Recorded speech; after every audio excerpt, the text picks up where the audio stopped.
Hey, we're going on a side quest. So, this past summer, we covered a book talk drama that exploded way out of containment and became one of the biggest scandals of 2025. The Age of Scorpius. This was a book that was advertised and published on TikTok, and it was bad. It was very, very bad. Now, normally, this would not be a big story. I mean, a bad book on TikTok? Who would have seen that coming? But this was a big deal, not just because of the sheer horribleness of the book, but also because of the author.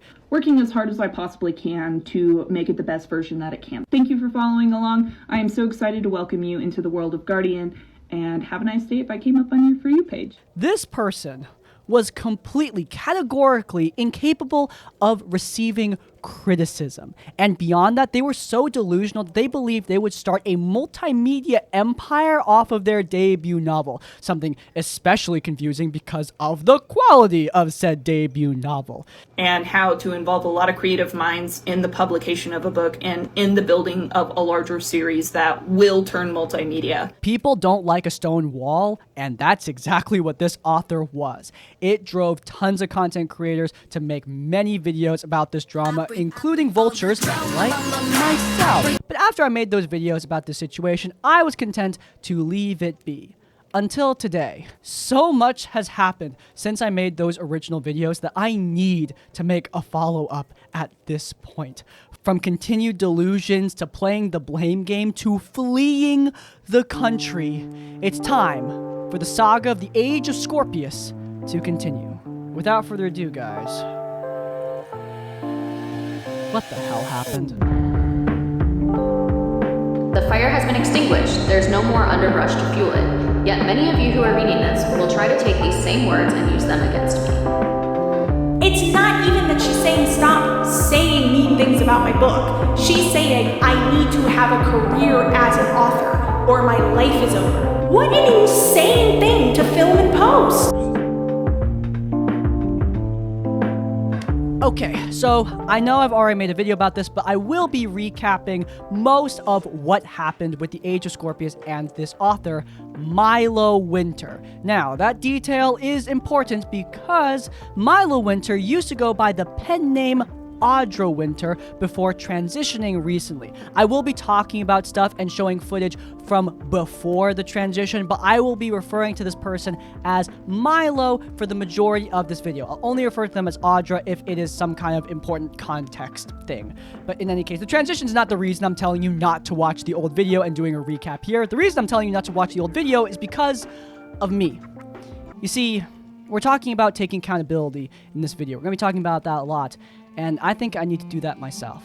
During the production of the original Age of Scorpius video, I made a horrible error. And it's gonna be hard, but I'm going to talk about it.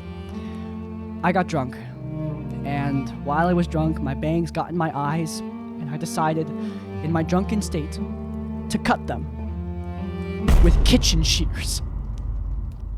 I know I was hideous. I wore my shame upon my face as a warning to all. I looked like yassified Vector, for God's sakes. What was I thinking?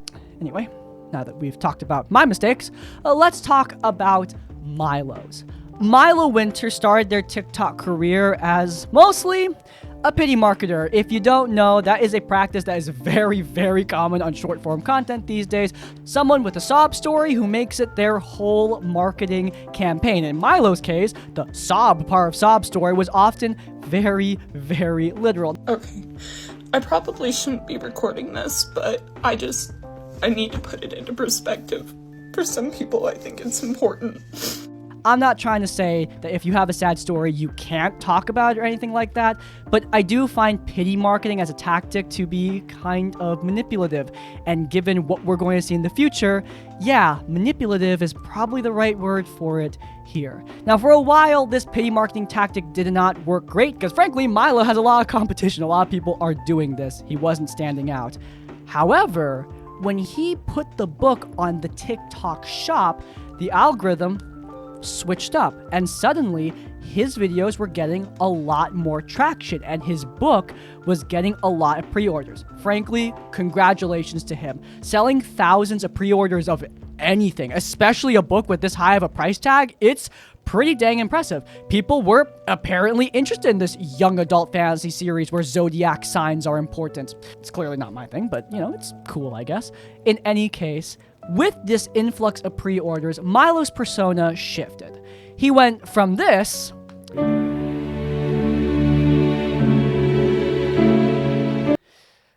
to this.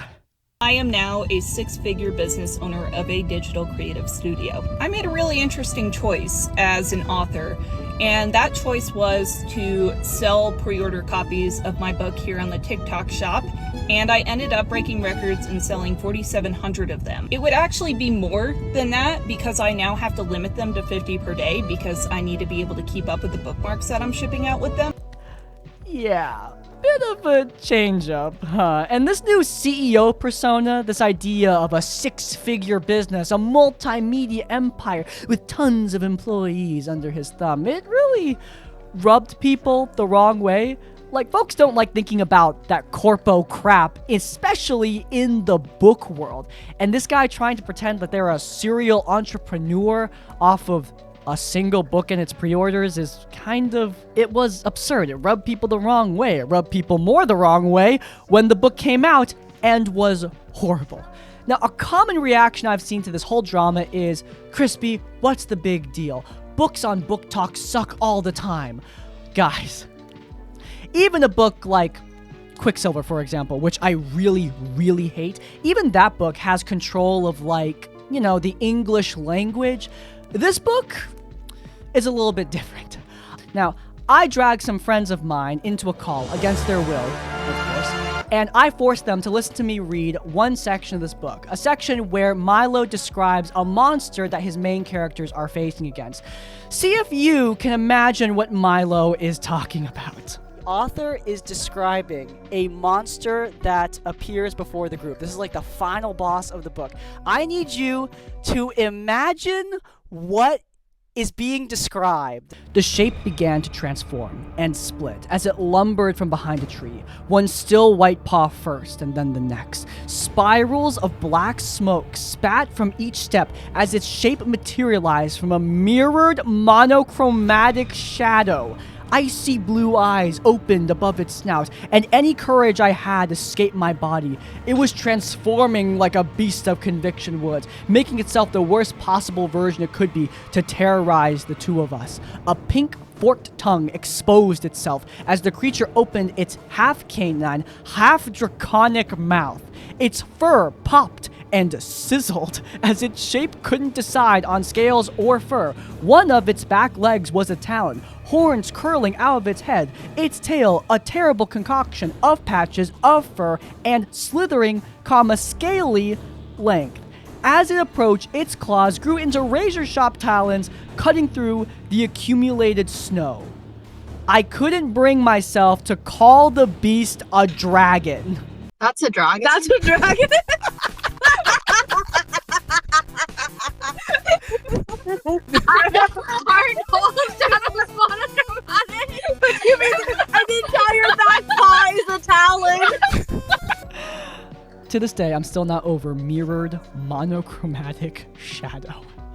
But yeah, you could see why this book got the harsh criticism it did. A lot of people, 6 figures worth of people, were very excited about this book, and then when they got it, they were incredibly disappointed. It seemed that Milo cared more about the illustration and the art than actually writing a good novel. This read like a first draft. Hell, I don't even think that's taking it far enough. Milo claimed that he wrote this at first when he was 12, and I don't think he's edited it since he was 12 either. Like, it is insane how many mistakes are in this book. You could flip to a random page and find something that would be fail grade worthy on any high school essay.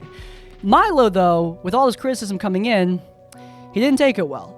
He had plenty of excuses for why this wasn't that big of a deal. He tried to blame the character being neurodivergent for why the exposition was so unnatural. He tried to blame all the criticism on a single viral video made by author T.L. Lewis. I know that a lot of times, especially with like certain medias and creative avenues, It takes one negative video to spin it out of control. Now, to be clear, I don't know if it's T.L. Lewis that Milo is talking about, but he's described the video that he blames for all the criticism, and it exactly matches T.L. Lewis. If it is this guy, though, then Milo blaming him for all the criticism is insane. T.L. Lewis kept his name out of the video and was very respectful in his criticism. Milo got the nicest critic he could have asked for and still lost his mind over it, to the point where T.L. Lewis actually got some harassment in response to Milo blaming him. But of course, as Milo pushed back against criticism, it only made the criticism more fierce. Like I said before, nobody likes a brick wall. This whole situation, though, culminated in a video that Milo made where he talked about how his mental health responded to the negative reception of the book, and it's pretty bad, guys. This has affected me in every aspect of my life, and I don't think I ever fully will recover from it, and that's speaking out of total honesty. This impacted my health. I stopped eating, I stopped sleeping, I was up having panic attacks about losing everything that kept me alive for many, many years. Milo isn't threatening drastic self-harm just in response to the criticism. He's saying that self-harm will happen if he's not successful as an author. That's wild, dude. That's an insane thing to put on the internet for your audience. It felt like the world was crushing me and that there was absolutely nothing I could do, and it was the end of the line. And I couldn't see my life going back without this. So how do I deal with being harassed? I'm still unhealthy from this. I'm still living in fear, barely eaten anything in the past 5 days, because this does mean this much to me. That video received never-ending criticism for good dang reason, and after that, Milo went quiet. Now, he went off camera, put up a text post that just said, "I'm going to hire an editor from outside of my audience who's never heard The Age of Scorpius before. We're gonna start anew." Now, of course, I would prefer this book just not suck from the get-go, but if you're gonna do something with this, re-releasing it in a better state with a brand new editor, it's not a horrible idea. I complimented Milo in my last video for going off camera, for taking a more professional angle with this, and just focusing on the book. And then almost immediately after that, Milo went back on camera and then focused on everything but the book. Oh boy, this is where we get to Milo's return to TikTok with his reintroduction video. Milo attempts to essentially start anew with his audience by saying that he's more than just a bad author, which sounds fine on paper. Again, I would just prefer that you focus on the book, but if you're going to do anything, this doesn't sound horrible until you start actually watching the video and hearing the words Milo is saying, because yeah, he's falling back on a lot of those same mistakes that he made when The Age of Scorpius was getting all that criticism. They're still yapping about being an entrepreneur, about running a six-figure business. Let me tell you exactly what my goal is, what my intentions are, and who I am. I'm a full-time author and founder of a creative studio with artists from across the world, all working to develop a literature-based multimedia series centered around the Zodiac-based fantasy world that I began developing when I was 12. I want my novels to be a blend of narrative prose and artistic storytelling. That's a graphic novel, dumbass. Let me just walk back for a second to explain that Milo is just not running a six-figure business. This guy doesn't understand what six-figure business means, which just blatantly infuriates me. He's claiming that he's running a six-figure business because he's spent 6 figures on this business, which is not what that means at all, dude. If your overhead, what you're spending, is 6 figures, then your profit, what you're making, actually needs to be higher than 6 figures. Running a 6-figure business means you're running a business that is sustainably making an annual income of 6 figures, which, sure, I guess you could say that the pre-order numbers were in the 6-figure range, so Milo does make that, but that's not sustainable. Right now, Milo is running a 0-figure business because his book isn't making any money because it sucked. But beyond going on and on about still being an entrepreneur, Milo actually does something new here, a new excuse for why the book did not meet standard. And that is that it's the editor's fault? From the amount of shock and exhaustion I was going through, I failed to give that critical process my full attention and fell short without even realizing it until after the book was in people's hands and this all started. And we've also posted the editor notes from both April and May in comparison to the editor notes from our editor now. Look, he's not blatantly saying that in this video, but it definitely is the implication. Milo was so busy from all this success and prosperity that he wasn't paying attention to the edit. And because he wasn't paying attention to the editor did a subpar job. I mean, compare our new editor to our old editor. You can see the difference. But of course, this is just an implication. We can be generous here and say that maybe this was a mistake, that he wasn't really blaming the editors. He's not explicitly saying it's the editor's fault, but the implication is definitely there. And after that implication is made that the editors are the reason this book failed, Milo, by sheer coincidence I'm sure, puts the editor's full name on the public byline of the book. It's censored out in the screenshot, but like, they're there, guys. He did that. That's not normal, for the record. You don't put the editor's name in the byline. I have never, ever seen an author do that. And making this move right after the reintroduction video is some diabolical work. Now, Milo got a ton of pushback for this. This is blatantly disrespectful and ridiculous. And so, Milo did take the editor's names out of the byline. Now, let's be super generous here and give Milo even more benefit of the doubt by saying that maybe he put the editor's name in the byline to just prove that he had editors. I mean, a lot of people have been criticizing him by saying that this book reads like it was unedited, so maybe he's just trying to prove that's not the case, that I had editors. He even goes as far as to say that this part of the criticism is like misinformation, which in any case, that line of reasoning is super generous, and that generosity goes away as soon as you read the new editor Q&A. You see, Milo handed his TikTok page over to his new editor to answer some questions from the audience, and look, this alleged new editor was very specific in the way they pick the questions. What steps is this editor taking to avoid the previous editor's mistakes? If the two former editors signed off on the previous edition and let it go to print despite its rough condition, what is this editor doing to make sure she doesn't make the same mistakes? I have looked over the edits from both editors. While both editors' comments were correct, both developmental and copy editors provided edits that were accepted into the manuscript. Neither of them were nearly as thorough as they needed to be. Developmental and copy editing aside, there should have been a line edit. These issues were obvious given readers and mine own confusion while reading the book. This is a very specific question, and I think, personally, it was chosen on purpose to further build this narrative that wasn't Milo's fault, it was those dang editors.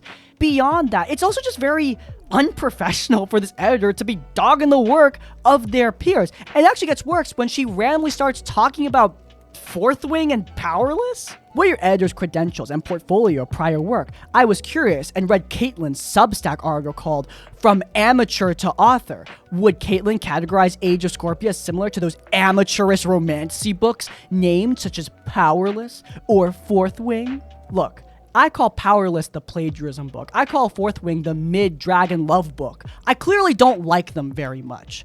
But those books know how to use English. Calling any other work amateur when you're working on the Age of Scorpius is absolutely ridiculous. While answering this question, by the way, the editor goes on to say that the reason those books suck is because of world building, which Milo Winter has no problem with. I mean, their world building is supreme. It just didn't come through in the final edit, which is not the criticism I'd have for Powerless or Fourth Wing, and not what I'd say about the Age of Scorpius. This world building is messy and chaotic. I barely understood what was happening during my time reading the book, and also, it's very suspicious that the editor would focus on this aspect. I mean, the world building is very important to Milo specifically.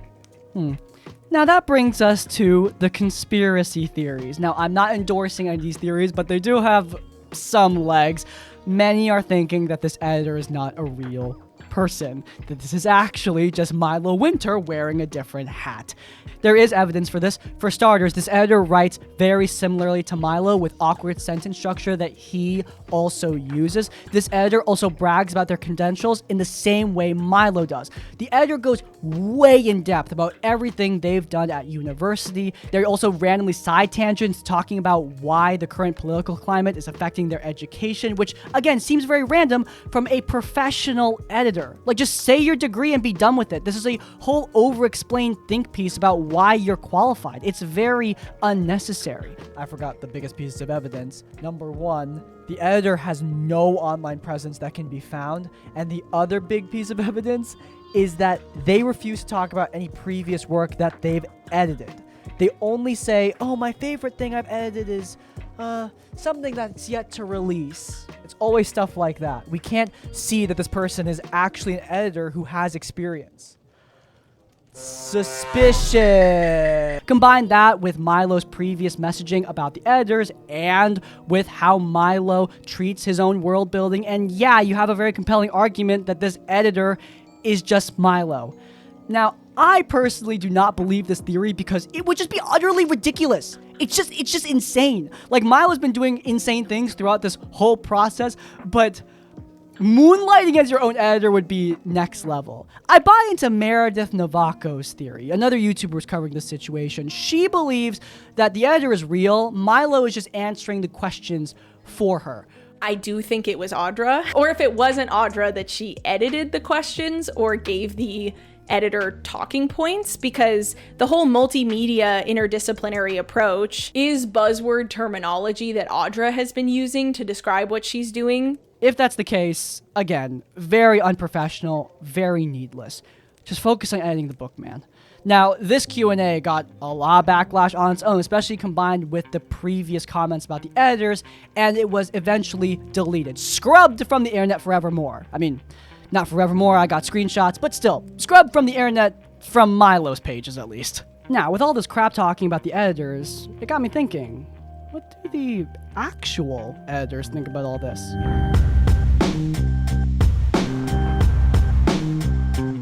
Well, thankfully, a YouTuber named Meredith Novaco, I mentioned her earlier, she actually reached out to the editors to get comment, and I think they had some fascinating things to say.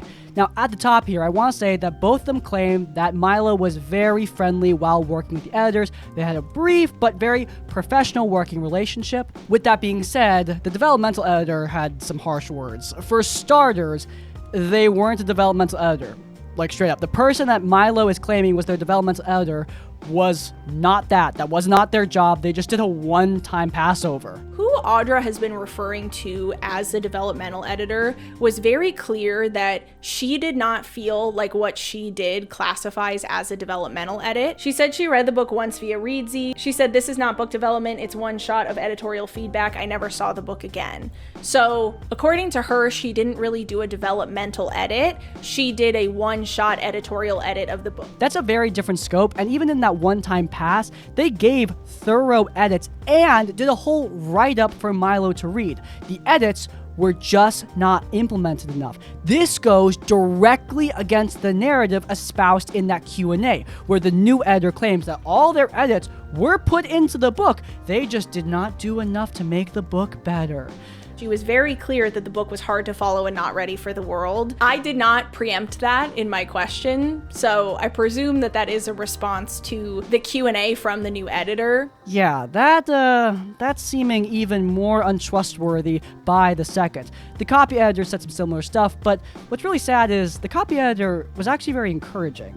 They said that Milo is a young author and people should have empathy for him, especially as he's releasing something that's so personal. That's obviously very sweet to say, but that sweetness is going to turn bitter in a little bit. Now, as for my own thoughts on this, if you're unaware, I've been an editor before, and so has my father. He did it for way longer than me, and so I know a little bit about what it's like to edit stuff. I've never done fiction, but still, same-ish boat. And let me tell you, no matter what you're editing, the job is not to fix the work personally.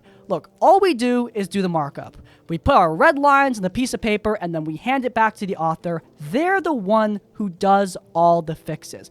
Milo trying to blame all these problems on the editor is just patently ridiculous. It's your job to know whether or not your work is flawed. You need to read it front and back. It's especially ridiculous because this work is so ridiculously flawed that a single pass should tell you all you need, that it was not ready for publishing. I mean, listen to this dialogue. Okay, I'm gonna try to read this straight, guys. I'm gonna try my damnedest to read this as straight as I can and not laugh, but We're going to read again. I won't be your echo. I won't be a mother to children you breed from us. I won't fall underneath the Stellarium's control, and nothing you can do will ever take that away from me, I snarled. I won't be your bitch. Though I was smaller than him, my anger fueled my strength. I screamed as I threw him to the floor by the collar of his shirt. What? Wait, take your headphones. Take your headphones. So she's like, like that. Okay. As a child too, mind you. So like, I'm like, she's like down here. I will not be your bitch. One read should have let you know that this was juvenile and not ready for the world. Oh, also, one more thing. He went looking for venture capital funding. Kickstarter-esque platform, but specifically for people looking for angel investors to invest a large amount of money. And this is a post from the World of Guardian. Dude wants to like break away from the capitalist hellscape, get away from traditional publishing. And then he goes and tries to work for venture capital? Are you fucking stupid? But anyway, there were other minor criticisms during this era, nothing nearly as bad as the editors. There were people, for example, who were calling out that Milo was not really updating his Patreon. He was putting the writing updates on Patreon for money, $2 tier, which, God, you're charging money for the updates to your book that people already paid for? Come on, man. And now, there is incentive for you to make those updates faster. You're putting unnecessary pressure on yourself. I don't know why he thought the Patreon was a good idea. Just get offline and focus on the book. Get a normal job and work on the book in your spare time and then release it. You don't need to be doing all this. But with all that being said, there were excuses for why the Patreon wasn't being updated. Milo is sick. Milo is moving. And that's where we get to the next section.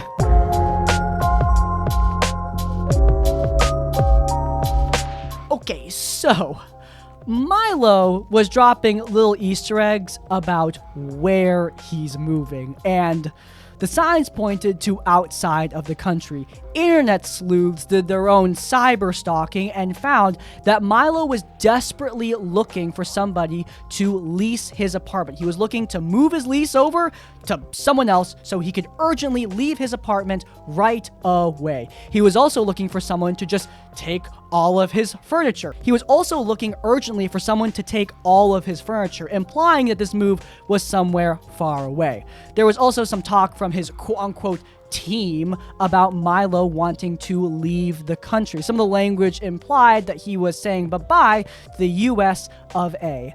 And people were thinking that the location was Finland. Now, the reasoning for this, I'm gonna be honest, guys, it's not that sound. I mean, yeah, Milo is clearly moving. The sublease is an obvious sign of that, and the move is definitely far. I mean, dropping off all your furniture this urgently, that probably indicates you don't plan on taking it with you. So, yeah, alright, that makes sense. But Finland, the reasoning is that Milo has a friend on his quote-unquote team that lives in Finland. That's it. That is what makes me question whether or not she's moving to Finland, because how would she have gotten the resident approval status? And so I started to wonder if it was possible that she just is busy moving because her lease was up or something, so she decided to make up this way bigger move. That's not a lot, guys. And I think this is a sign that in controversies like this, rumor can very quickly become truth. When people don't like you, they'll believe anything. It seems ridiculous that Milo is going to move all the way to Finland. So anyway, Milo actually moved all the way to Finland. Oh my god. Like, let me make it clear. It's not easy to just up and move to another country. Like, it's hard. It takes a lot of effort. Trust me. I know. So Milo doing this in the middle of all this controversy when he has, other stuff to be working on, it's a ridiculous play. Now, in the middle of fleeing the nation, Milo also had the time to put out a high school essay called High Disturbance. This was on the World of Guardian website. It was also promoted on his TikTok. This was supposed to be a really big thing for him and his brand. This essay essentially is his final response, his final word on all of this criticism. And guys, hold on your butts. Forestry is a passion of mine, one that appears in the very first chapter of the Age of Scorpius. Conviction Woods is a cursed, temperate rainforest, resembling Tonga's National Forest, the largest cold forest in the world at nearly 17 million acres. I started my journey as a naturalist 3 years ago when I began guiding van and boat tours in Colorado and Alaska.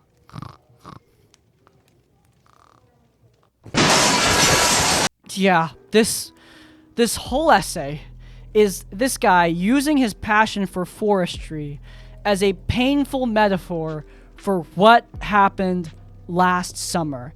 And I hate it. I'm sorry. I really, really hate it. I ended up taking the middle path of the cottonwood. I would stay grounded to fearlessly accept the heat and set myself on fire to grow back stronger. Though dangerously close to death, I fought with a strange sense that something good was coming. I struggled to describe it, but I intuitively understood that I needed to face north and sprout. The skeleton of my burnt forest had to be left in the past. With that in mind, I decided I would fight only harder for my passion. I booked a ticket to Helsinki, Finland, and gave myself 2 weeks to move out of my apartment. I am a survivor. I always have been. I know how to fight my battles and overcome adversity. Each time I burn, each time I lose all, I rise stronger than before. And oh my god, this is the definition of I'm 14 and this is deep. I'm gonna side tangent here because I actually think this is a very fascinating point of view into why Milo thought he was such a good author. Milo talked over and over again about his 10,000 hours of writing experience, how he is this prodigy author who's been doing this since he was 12 years old. And I think I see why now. He got good grades in school. Like, I'm serious. Like, I think this guy was good in, like, AP Lit or AP Lang classes, English classes, where your whole thing is writing essays. In school, you get tons of assignments like this High Disturbance where you need to analyze and cite sources. And Milo is clearly decent at that. Like, this is not a revolutionary essay by any means, but if I were grading it for a high school class, yeah, I'd give it an A. It cites its sources, it's decently written, there's not that many typos, yay. However, unfortunately, high school writing does not prepare you for actually writing fiction. They're completely different disciplines. It's even more annoying because, dude, this is a response to all of that controversy and you not being able to accept criticism. And we see that yet again, though this time he's doing a new strategy, which is diversion. What do I mean by that? Well, the whole message of this piece is seemingly, yeah, I did write a really bad book, but what about global warming? Yeah, I threatened self-harm if you guys didn't like and buy my book, but what about MAGA and the Trump administration? Dude, you can't use serious world issues to distract from the fact that you are acting like an asshole. It's not gonna work. It's so transparent. With these high disturbance fires, there is a greater threat, a looming storm striking bolts into each of our forests and igniting our worst fears. The heated climate, the burning political scene across the world, especially in America, drives us artists out and starves us for sustenance as we begin to compete with our neighbors for resources. Especially in America. My Lola survived the Manila. My mother was born into martial law. I'm not trying to say this is good, but we really think we're the main characters, don't we? Anyway, that's a personal annoyance of mine. He's also walking back to those same exact excuses that he got so much criticism for before. When I told you about this guy being a brick wall, I mean, seriously, I meant it. My name is Milo Winter. I'm the creator of the World of Guardian, and this is what it's like to become hated for the thing I love the most. On July 28th, my peaceful morning TikTok For You page scroll was abruptly interrupted as I scrolled upon a video from another independent author. He was talking about how he just finished the worst indie book he'd read in a long time. As any reasonably paranoid author would, I kept watching his video. Though the other author said he wasn't naming names, he proceeded to talk about pre-order numbers that I had accomplished. I felt my heart drop with every sentence he spoke. He'd presented false information that my book wasn't edited as a concrete fact. Within hours of his video going viral, I faced an inferno of my nightmares racing at me. Going back to that same video by T.L. Lewis, months later, after all of this criticism and backlash, dude, if your book really was that good, do you really think this one guy is going to change the narrative? No, man, that's not often how it works. There are always standout reviewers with a minority opinion. That happens even with most universally beloved properties. Your book just sucked. He's also still lamenting how he couldn't employ the 20-person team that he wanted so badly, this multimedia project. My sales came to a screeching halt. My revenue projections were thrown out the window. I had a team of 20 artists I was either contracting or employing. All of them were furloughed. I failed them.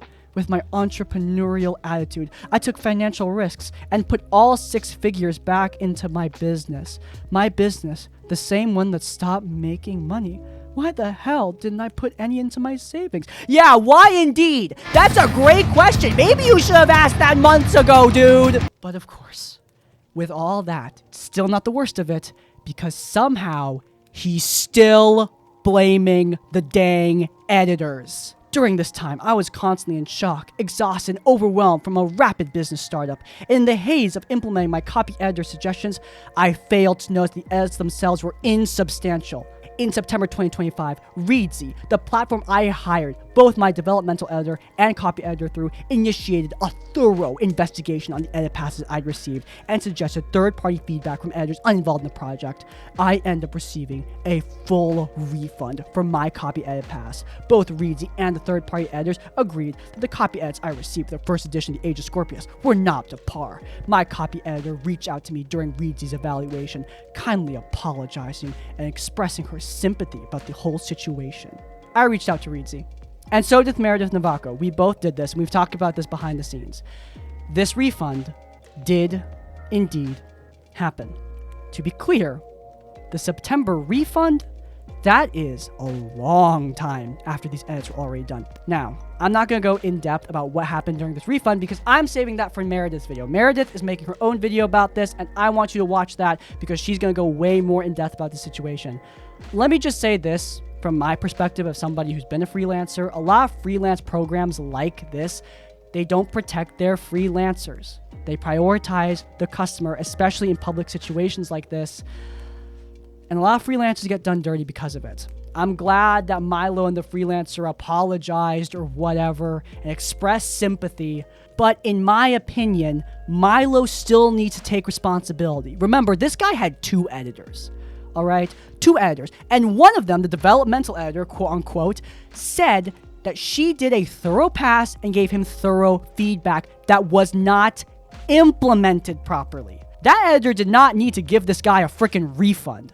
So, I'm sorry, man, but the buck still stops with you. You are still responsible for this book being bad, and you need to stop blaming the editors. This whole section of the story, it is painfully infuriating. Besides all that, it's also infuriating how Milo is kind of refining this story over time.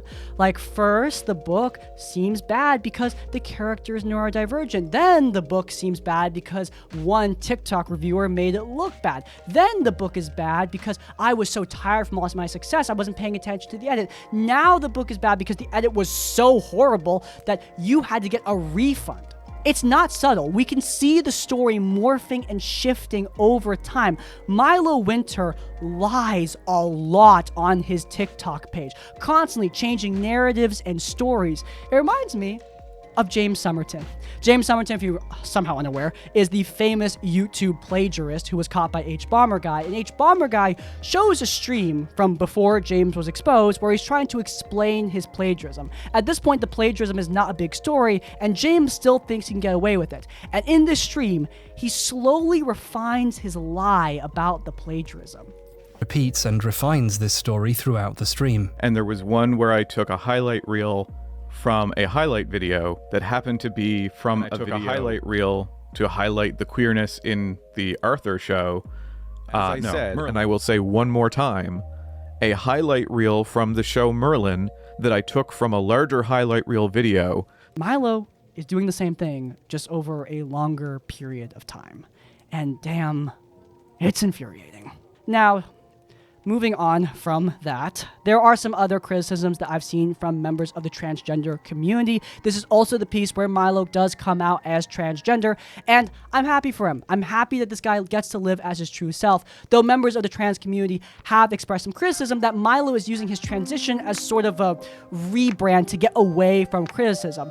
I don't want to talk about this. I am non-binary. I do consider myself genderqueer, but I'm not trans. I haven't lived the trans experience, and I'm not comfortable expressing my opinion on something I know nothing about. This is a long video. I've been yapping for a hot second now, and with all that being said, what's the takeaway here? I'm gonna end this video with a very similar message to my original video. Milo doesn't want to be an author. Like just straight up. This guy does not want to be an author. He wants to bring his world to life, and he wants people to love it. And he felt like the easiest way to do that is with writing. Because yeah, it is easier than making a movie or a television show or a video game. I mean, why do you think he keeps on talking about multimedia? Because the book is the bouncing point. He wants to make all this money off the book and then bounce off to something else as soon as he can because he wants a fandom for his universe. And for a second, he thought he had it. He just forgot that, you need to actually make something worth liking. Hype isn't enough. He doesn't want to be an author. He wants to be an icon. He wants to have a community who will love his work and make art of his work. But that's not going to happen unless your work is actually worth reading. But that will never be Milo's focus. The community always comes first. Maintaining whatever audience he has left, that comes first for him. That's why he's never going to focus on writing the book. I mean, it's been months and I've only seen 2 revised chapters. And those revised chapters are frankly just not that much. I'm sorry, but that's the kind of stuff I write up in an afternoon. It's been months and that's all we have. This guy's not focused on writing the book. He's focused on trying to get the community back, to pretend like he still has this fandom. But he doesn't. He just doesn't. And I think he shouldn't, to be quite frank. A lot of people are cheering for Milo Winter to have this comeback, and I am not one of them. Because I think that intentionally or not, this guy uses a lot of manipulative language. I mean, he does it constantly. From his original videos to High Disturbance, I mean, God, even now, this piece is filled with manipulation tactics. And I don't think it's intentional. Frankly, Milo is not smart enough to be some manipulative mastermind. But even unintentional manipulation is harmful and bad. And giving that kind of person a platform is just not a good idea. It's okay for you to just have a world to yourself. You don't need other people to love it. This whole influencer thing, Milo's just not built for it. Bit grim, but I do want to end this off on a good, positive note because I may have made a friend in all of this drama. You see, Meredith Novaco, that lady who I've been mentioning throughout this video, we got to talking and I realized that we live like 20 minutes from each other, so we're getting dinner. Yeah! Look, Milo Winter, you may not have done much good in the world, but hey, you brought 2 new friends together. That's something. And I guess if you guys enjoyed, then you might enjoy Meredith's videos on this subject. It's linked up in the cards. But before you go, please do let me know if you're loyal to the tavern by leaving the comment, "Not again, Milo," to let me know at the end of the video. Oh, also, you might want to leave a like on this one and subscribe to Crispy's Tavern so you don't miss any of our content when it comes out. And finally, if you want to support us directly, you can head over to our Patreon or get our merch. Remember, that stuff is what makes these videos possible. And SSI subscribe support. I'll see you all next time. Farewell. Oh, and the Nazis are all Scorpio. So if one of your star signs is Scorpio, sorry, y'all. We're safe. We're safe. We're safe? My rice is